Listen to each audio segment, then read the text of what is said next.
ఈ అమ్మాయి ఆ కుర్రాడి దగ్గరకు రాబోతూ కింద ఉన్న పేపర్ మీద కాలు వేసి జారిపోయి ఆ కుర్రాడి మీద పడుతుంది. అప్పుడు వీళ్ళిద్దరూ ఒకరి కళ్లలో ఒకరు చూసుకుంటూ లోకాన్ని మర్చిపోతారు. అప్పుడు ఈ కుర్రాడికి సిగ్గువేసి ఈ అమ్మాయిని వదిలేయగా ఈమె కింద పడి మోకాలికి గాయమవుతుంది. దీంతో ఈ కుర్రాడు ఇప్పుడే వస్తా ఆగు అంటూ వెళ్లి ఆయింట్మెంట్ తెచ్చి జాగ్రత్తగా ఈమె కాలుపై అయిన గాయానికి రాస్తూ ఉంటాడు. అయితే తన క్రష్ ఇలా తనకు సేవలు చేస్తూ ఉండటం చూసి ఈ అమ్మాయికి హ్యాపీగా అనిపిస్తుంది.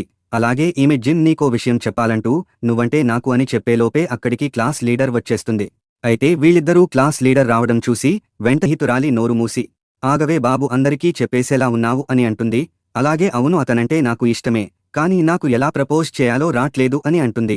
అప్పుడు స్నేహితురాలు నేనున్నా కదా నేను చెప్పినట్లు చెయ్యి అని అనగా అప్పుడు ఈ అమ్మాయి నీకు కూడా లవర్ ఉన్నాడా అని అడగగా అప్పుడు స్నేహితురాలు ఎందుకు లేడు, ఒక్క లవ్ లెటర్ రాసి ఇచ్చా దెబ్బకి ఫ్లాట్ అయిపోయాడని అంటుంది.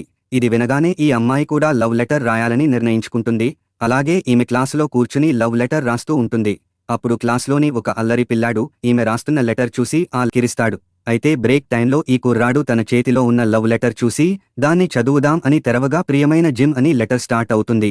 ఇది చూసి ఇతడు షాక్ అయ్యి ఏంటి ఆమె రాసిన లవ్ లెటర్ నాకోసమేనా అని ఆశ్చర్యపోతాడు. తర్వాత ఏమైందో చూడాలంటే ఈ వీడియో లైక్ చేసి పార్ట్ 3 అని కామెంట్స్ చేస్తేనే మూడో పార్ట్ పెడతాను.